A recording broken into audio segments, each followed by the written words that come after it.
everyone, and welcome to the Sydneyist, episode 63 of the best radio show in Sydney on Sydney. Thank you to Tony for the great promo, and as always to our amazing producer, Sophie Kennedy-White. Not tonight.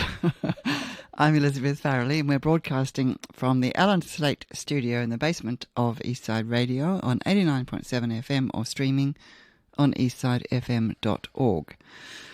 I was tempted to start this show this evening with a minute silence, mourning the demise of Western democracy as we've been lucky enough to know it. But you're not allowed to do silence on radio, so I'm going to content myself with a small quote from George Washington's Farewell to the Nation speech in 1796. He said, quite a lot actually, but he also said, as part of it, however political parties may answer popular ends, they are likely in the course of time to become potent engines by which cunning, ambitious and unprincipled men will be enabled to subvert the power of the people and to usurp for themselves the reins of government, destroying afterwards the very engines which have lifted them to unjust dominion. 1796, I have to say, he seems fairly prescient at this point in time. Enough of politics, though. Tonight we're talking something which is also a little bit political, let's face it. We're talking electrification with a special emphasis on EVs. First, before we get to our wonderful guest, we have a few snippets, as usual, of planning news. Anyone suffering from unfair compensation for compulsorily acquired property envy, and after WestConnex there were many such people, might be comforted to know that Justin Hems is fighting your fight about a property that was acquired for a metro station, and he wants to, I think, pretty much double the number of millions he's being paid by the government for its acquisition. Meanwhile, University of Sydney planning professor Nicole Gurran says that even when we meet very ambitious housing supply targets, we don't magically produce an affordable outcome. I want this engraved on every politician's head because it's not about supply. In the end, we have to make serious legislative changes, including tax. Speaking of which, the Inner West Council is proposing to convert 3 of its car parks into 200 homes for essential workers, which is great. But also which workers are not essential, I would like to know. I think we need to return housing provision to councils, social housing and affordable housing. Finally, do not forget the important community forum this time next week on the 14th of November in the Rex in the Cross to protect Potts Point, Rushcutters Bay, Elizabeth Bay and the Cross against an influx of super luxury developments which will destroy the affordability of apartments in that inner city neighbourhood. I'm Elizabeth Farrelly with you here on the Sydneyist at Eastside Radio 89.7 FM, and my guest this evening is storyteller, voiceover actor and electrification and EV advocate Sarah Aubrey. Sarah, welcome. Thank you very much for having me. It's an absolute pleasure. So look, your enterprise is called Electrify This. And you tell me, I think that you started your Instagram only in December last year, so less than a year ago. Is that yes, right? 9th of December. It went viral 2 weeks after I started the account. So what did you do to go viral? What do you have to do? Well, the only reason I'm sitting here with you today is because my mum got COVID on Christmas Day, and instead of being over at my sister's house having Christmas lunch, I was sitting out the back drinking champagne and eating one of the 36 Yorkshire puddings that she had made. Otherwise, I wouldn't have made this post. So it was, as I said, 18 seconds long. And I was scrolling through my very, very new Instagram. I had 62 followers. Huge. Most of them were my friends. Yeah. And I was scrolling through and I just noticed all of these really anti-EV, pro-fossil fuel nasty comments. And so I just made a very innocent post. And this is exactly what I said. Isn't that interesting? This account's, 2-3 weeks old. It was only 2 weeks old at that point. And already the fossil fuel trolls have found it. Isn't that interesting and revealing? And then I posted it and I it. forgot about it, right? Came back at the end of the day and there was about 1,000 followers. And I went, 1,000 views. And I went, oh, that's a bit weird. 3 days later, I had 1,000 followers. Yeah. By the end of the week, I had 5,000 followers. At one point, it was going up 100 followers an hour. It was actually really intense. And there was so much going on the account in terms of obviously being pushed out to pro and negative people. I wasn't even allowed to comment. I was restricted from commenting for days and days and days on my own account. Yeah. Yeah. So it and then, I mean, ironically, they tried to shut me down. Really, that's what they tried to do. Just, shut me up. And they did the opposite because then I had so many followers. I thought, I better keep making videos then. I better keep going. And because I'd done my house and I had on loan an electric car and I was just learning. I was like, I just wanted to sort of demystify it for women in particular, showing public charging and what it was like even just turning it on. Ooh, it doesn't make any noise. All that sort of basic stuff you forget when you've been driving them for a while. So I just kept going and here I am 11 months later. Famous. So you live in, speaking of your house, you live in what looks like a fairly standard brick house in Sydney's inner west. And you say that you took your house in a single year, took your house from 2.9 stars to 10 stars. Most of us probably didn't even know there are 10 stars to be had. But what does it mean and how did you do it? Well, we got our house assessed by a residential efficiency scorecard assessor. And they come just to see what it was. Just to see what it was and how terrible it was. The average Australian home is only 3 stars out of 10. Very drafty. We had a tiny bit of roof insulation blow in from put in the early 2000s. Ducted air conditioning. We were using over 42 kilowatt hours a day in winter, which is shocking. I know, look at your face, Elizabeth. I'm impressed. For the listeners, that's really bad. And so, we had gas as well, so a gas bill on top of that. And we just knew that was way too much energy to be using. And the house was freezing in winter. It was so cold. Yeah. And we'd lived there 12 years and we were like, surely there's a better way. And you'd heat the house up and it'd be nice and warm. You turn it off and 20 minutes later the house would be freezing. And I thought, it's not retaining the heat. What's going on? So we got this assessor in and they looked at obviously all our appliances, which, the ducted air was right at the end of its life. And we'd repaired it a couple of times, but it was 15 years old and, 12 is around the sort of age of a ducted air system. And basically, we just went through bit by bit with all of the recommendations that they made. There were short-term, long-term goals. And I had put money aside for an EV and I just decided, actually, I want to put it into the house because I wasn't driving because of COVID. I now work from home. And I was like, it's probably better where I spend the time. Let's work on the house. And so, we ripped out the ducted air. We put in 4 energy efficient wall splits. We put in underfloor insulation, roof insulation. We actually replaced the single glazing with a double laminate and draft proofed with these fabulous draft proofing. We routed around the windows and put that in. So now when you open our windows, they go shh instead of, it just great. And then around all the doors. So bit by bit closed up all our fireplaces. We just didn't realise how much, we put a heat camera on our fireplace, which is closed at the top, but it was still just sucking all of that heat up. So really now, last winter and the previous one, winter 2023, we used 12 kilowatt hours a day in winter from the grid. So we put in a solar array, hot water heat pump, induction stove, so we're fully electric. And I did all that in 3 months. I mean, it's great to have the money. I'm very privileged to do that, but I feel like it was a good use of that. Absolutely. money. And what did it do to your bills, just as a matter of interest? Well, I mean, we're using a quarter of the electricity that we used to use. We're saving straight off the mark. We were spending about $1,000 a year on gas, and that was before gas went up, 40% or something. So let's say probably every year now we save about $2,000 to $2,200. So that's all coming off paying for itself then over time. It's just extraordinary. It's a much nicer house to live in now. Yes. And now when you come back into a room after turning the air off, the room is still warm. It retains it for hours afterwards. And then you've got to turn things off. We only had dry mode on last summer because it just gets so cold so quickly. It's amazing. It is very impressive. It probably feels a bit like being in a European house, like a properly not organised. quite as fancy as that, but I have to say, in terms of retrofitting a house that's 115 years old, the house is now performing the best it can possibly perform, certainly. And do you get the guy back to do the star rating at the end? Yes. Well, you don't have to. No one really does that. But I was like, I'm not living with 2.9 stars. Please come back. And I was like, please, let it be better. And he was like, yeah, it's 10 stars. Wow. And so I laminated that and I put it on above my electricity box because I'm so proud of it. And I'm like, yes. Is 10 the most you can get? Is that like yes. it? Yeah. Yeah. Which is easier to achieve. You can't get 10 unless you have solar. So solar adds several points to your, but it's the best thing we ever did. Yeah. Honestly, and it's really fun to go, the sun is shining, go and turn everything on.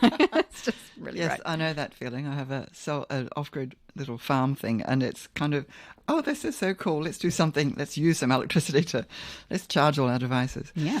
So let's talk cars. I'm probably your target group in the sense that I am one of those people who, like many people, thinks, wouldn't it be nice? Don't really have the money, not really going to do the research, would quite like to someone to do that for me, and also don't want to get sort of stuck on a country road with a car that isn't going to go anywhere. So how does that work? So what is your advice on that, and how do you think about this? Well, you should follow my Instagram. Watching your Instagram, yes. Electrify this, or TikTok. Come and follow me on that because I give very, very basic, but you'll have an idea about whether you like that car. I do 4 posts on each car, for example. One is literally just a general walk around of the car and then opening up the doors, waving my phone around, talking about basic things like vents and USB ports, that sort of thing. Yep. The second post is about the bottle of wine test, which is very scientific, Elizabeth. It's where I purchase a bottle of wine and I need to transport it home and drink responsibly. And where do I put it to transport it home? So it's great. We're showing the storage. The other one is the boot and the frunk, and then I do a wrap-up. Frunk. I was trying to think of that word. Yeah, it's great. I was thinking, is it fruit? No, it can't be fruit. I can't say that. It would just be, people would be so confused. And then the last one is it like a likes and dislikes and wrap up and sort of what it's like to drive. I would say the best thing you can do is, watch a few things like that and figure out what you like, whittle it down to maybe just a few cars and go and test drive them. It costs nothing to test drive an electric car. Good fun too. It's so fun. Instant torque is very addictive. I am warning you now in advance. I think the Petro bros get very annoyed about being left at the traffic lights by a Nissan Leaf. This is just my theory. They're very offended by it. But look, it costs nothing. So then you'll kind of know about the car. And actually, they're a lot cheaper now than people probably realise. Like the MG4 is a fantastic car. It's Corolla sized. The base model of that now is just under 33 grand. It was slashed to 31 grand quite recently. So when those cars in a couple of years' time are on the second-hand market, they are going to be very affordable. Yes. And you've got cars already that are still other cars in that sort of demographic of cars that are 35, 34 grand. So we are creating a second-hand market as we speak. And as more and more cars come on the market and they're cheaper still, it's just going to push the prices of those, unfortunately, early adopters down. But, when plasma TVs came out, they were flat screen TVs were 10 grand, and now you can buy them for, grand and a half or something, right? A couple of grand. And it's the same thing. It's technology. It innovates, it changes. But the cars that we have on the road now, I mean, if people have worries about the battery, the MG4 has a 10-year warranty on the battery. Most of the cars on the market now have 7 or 8 year warranties. Those are not going to die at 7 or 8 years. The car makers aren't going to risk that. They know that those batteries are going to outlive the car. They're going to outlive the car. They'll be used to power buildings and used out in the world in that way, and then eventually they'll be recycled. And even right now, I get trolls saying, oh, what's up in landfill? It's like, no, just a broken up battery becomes something called black mass. That's worth $5,000. You're not going to be throwing $5,000 on a rubbish dump. Like, all of those materials, nearly all of those materials are recyclable. And Tim Buckley, I was on a panel with him not that long ago. He's so great. He had just come back from China, and he said the Chinese reckon, because they actually don't like really that they have to buy, or they're so reliant on Australia in terms of buying all our minerals. They reckon in about 15 years they won't need to buy our minerals anymore because there are so many batteries being made that they'll be able to recycle them all. And just as a point with electric cars, with people talking about the minerals to make them and all of that stuff, which I get all the time on my Instagram. Yeah. If we want to fully electrify the planet and do everything that we need to do in terms of stop burning stuff, we would need to mine about 28 million tonnes of minerals per year at our worst. And remember, then we can be recycling and create a circular economy. Every single year, the fossil fuel industry extract and mine 15 billion tonnes. Every year, billion with a B. So 28 million versus 15 billion. And when they do that, it is shipped and, moved all around the world and burnt once. So that's all for fuel of various kinds? Yeah, for all the things that they're doing. But it's burnt once. These are things that we can burn, that we can recycle. So it's a completely different way of thinking. We can create industries around recycling batteries. And look, personally, I think it's going to be really exciting to see how that stuff goes. But all of that stuff hasn't really taken off yet because all these cars are still on the road. Yeah. They're actually really good. People are keeping them. Yeah. There's there's Teslas that have done, I think there's one that's done like 1 million. It's predicted that they could do 1 million miles. I know someone's done something like 500,000 miles in one. Loads of things on the car broke, but the battery kept going. So when we mentioned hybrids, and I saw you pull a face. So how should people think about that question? Well, it's like buying a mini disc when the iPhone 4 is out, as far as I'm concerned. We're talking old tech. And I feel sorry for, look, of course, it suits some people, and some people are worried about, electric cars. The problem is that especially plug-in hybrids, which seem to be the popular thing right now, they kind of went through this in the UK and Europe. They had a bit of a spike in them, and then people went, oh, actually, and then people did research and went, they're actually 4 times dirtier than people realise. Oh, really? And what happens is they're actually really annoying. And the reason they're annoying is that they're the worst of both worlds. You're lugging around an engine on the off chance that you might go somewhere at some point on a long distance trip, despite the fact that Australians only drive about 36 kilometres a day.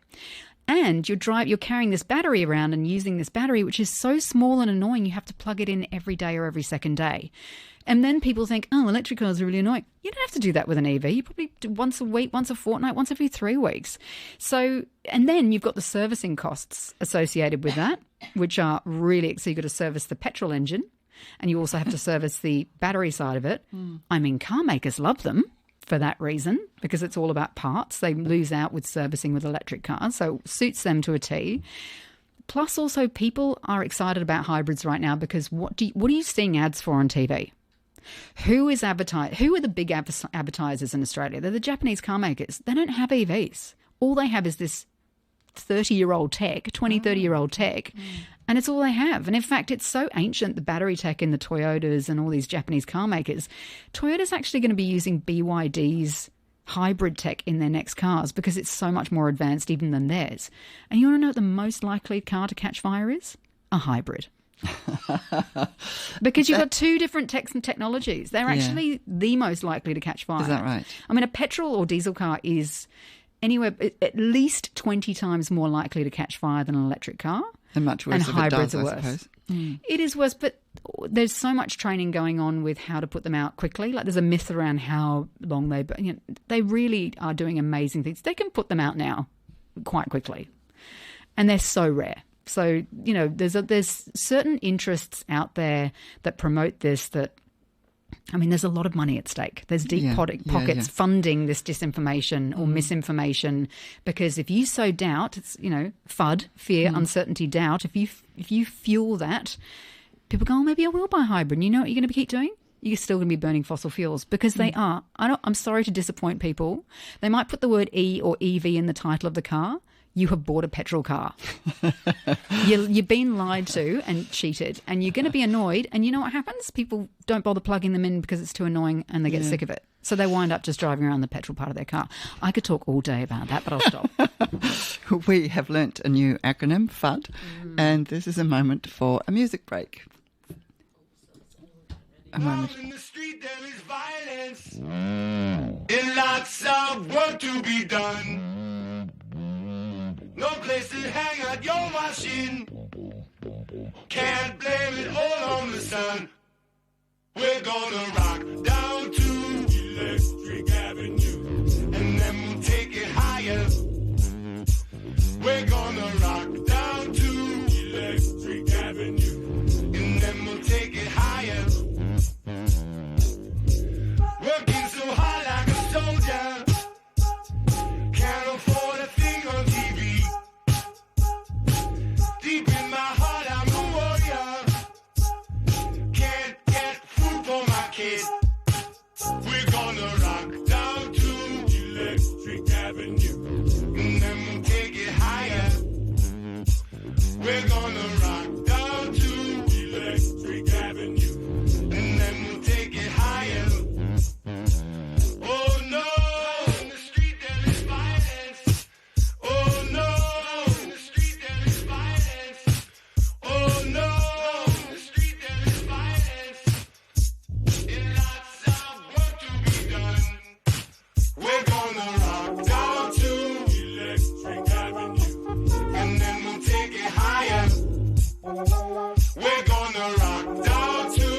That was Mr. Percival with a cover of Electric Avenue, a song from the 80s, but it was a 2009 cover from an album called Microphones.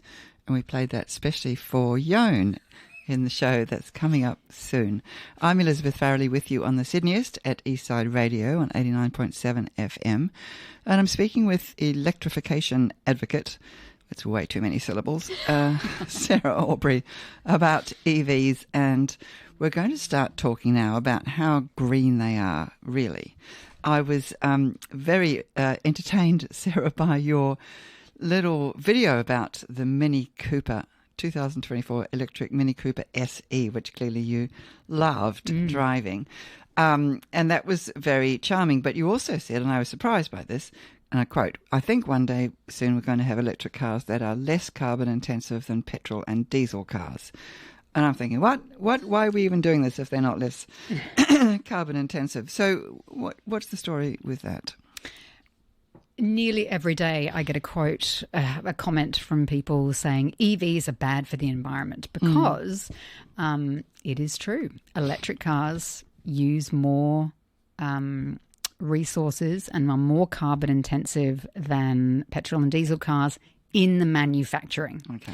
And this is about that. This is the part that they like to twist and be like, they're bad for the rest of it. And I'm like, let's look at the chart, shall we?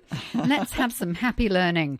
So once you put that car on the road, I mean, for starters, once you put that car on the road, there's nothing coming out of the tailpipe for the rest of its life. So immediately let's talk about the billions and billions of dollars of health savings and lives saved and health saved by that, which is never considered when we talk about electric cars on the road. What is it? 1 in 5 children's schools and daycare centres. 1 in 6. Yeah, tops on a busy road. So, just that alone we should be considering. But let's put that aside for a moment. Yes, so in terms of mining for the minerals and the batteries, I will point out that petrol and diesel, that cobalt is also used in the refining of petrol and diesel, which is a bit of an uncomfortable fact for people that love to bang on about cobalt. And actually, most electric cars, I wouldn't say most, but a lot of electric cars these days have LFP batteries, which don't even contain cobalt. LFP being? Lithium iron phosphate. So they don't actually contain, or NMC is the other one, which has nickel, manganese, cobalt. So they have more energy dense, more range. So those are the batteries we should go for? No, well, it depends on whether you have an issue with mining and children in Africa and all that jazz, but then stop driving a petrol and diesel car. Indeed. So are they, does that equation that of manufacturing carbon versus running carbon, if you like, does that rely on them being solar powered? No, but yes and no, in that you will reach that carbon neutral junction quicker if you're charging it obviously from renewables, which over 60% of Australian EV owners charge from rooftop solar, and the majority of our public chargers are actually charged with renewable energy. Are they? Yeah. Oh, that's interesting. Yeah. So you get that much quicker. It's around the 2 years of driving, basically you get to zero and you're like, right. And then from there, it's free. It's basically the petrol car absolutely outweighs, and it's something like, it's like, I mean, I can't remember on the chart now. So you just have to keep your car more than 2 years and you're kind of... I mean, that car's going to stay on the road. It's going to keep going. You know what I mean? It's on the road. People are using it. But I mean, I personally don't like how big cars have gotten. The bigger the car, the bigger the profit for the car maker. That's the point of it.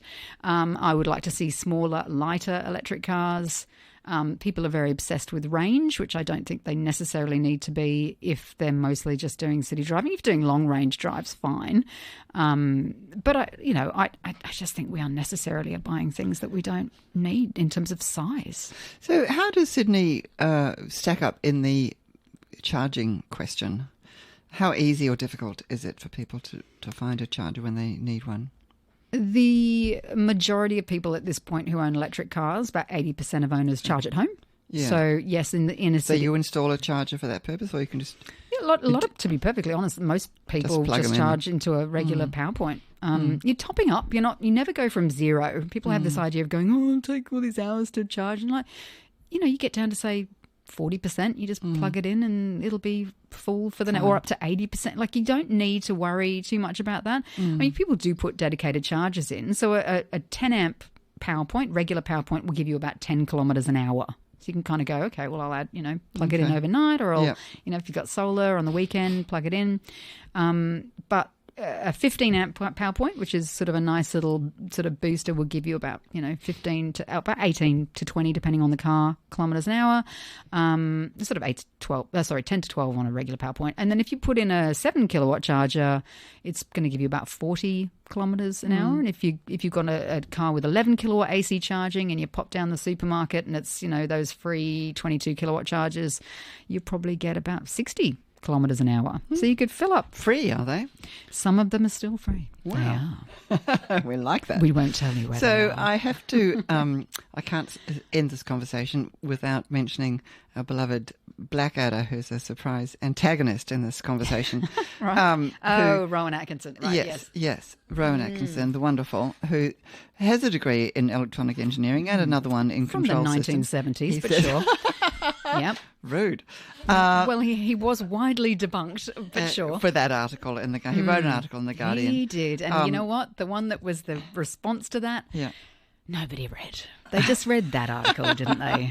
Well, that would be right, wouldn't it? But he says, so he does say that they're not as green, or that they may not be. And he says they're a bit soulless apart from anything else, although he's owned at least 2 or 3 when he's writing this thing.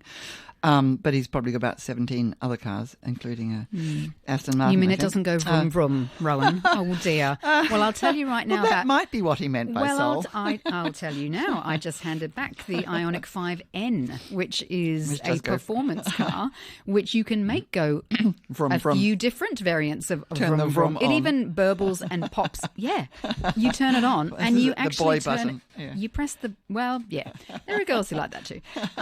But it's got you've got the paddles and you've got an 8-speed simulated gearbox, and it burbles and pops, and it was the most it's like on rails. Like that thing was there's an orange button on the steering wheel, so it has 601 horsepower. You press the orange button, it gives you an extra 41 horsepower. Like that was the fastest car I have ever driven. Quite fun. It was so fun. So in terms of having a soul and being fun and having personality, that's a very important car for that reason. So I disagree, Rowan Atkinson. I disagree. Go drive the Hyundai Ioniq 5N. Fair enough. So there are reports of fires and things, and I have in the apartment building I live in, there's a notice saying that no one's allowed to take their electric bike inside the building. Sure. And I suppose when you add up all of those things... hang on. Let me just You've got stop. 30 seconds. Sorry. I will. Well, this is very important. There's a very big difference between an electric bike battery and a car battery. Cars are so highly regulated. Yes. There have been, from memory, 7 electric vehicle fires in Australia in 12 years. There are now, I don't know, there's hundreds of thousands of electric cars on the road in Australia. Yes. We do not have the same regulation with electric bikes. We have crappy, stupid bikes coming into the country, which is coming. I think we are doing that. But yes, we do need to regulate e-bikes, e-scooters. So Rowan Atkinson is wrong. And correct. We're not premature, which I think is his argument, in advocating EVs. No, because anything is better than burning fossil fuel. And it's not a question of being diverse and going hydrogen as well as an option. No, the reason that they want hydrogen the reason they want hydrogen is they love the idea of tying you to a Bowser. There is nothing more dangerous than people being able to charge for free from home. That's it, folks. That is a wrap. We could have gone on with this conversation. We're handing over now to Yone on the Final Frontier. Hello, city dwellers. Ever wondered what makes Sydney tick? Well, hold on to your skyscrapers, because the Sydneyist is about to unravel the secrets of the concrete jungle like never before. Together, we'll explore this vibrant metropolis from its foundations to its penthouses. We're not just talking about bricks and mortar, we're talking the soul of Sydney. I'm Elizabeth Farrelly. Join me Thursdays at 6 p.m. for The Sydneyist.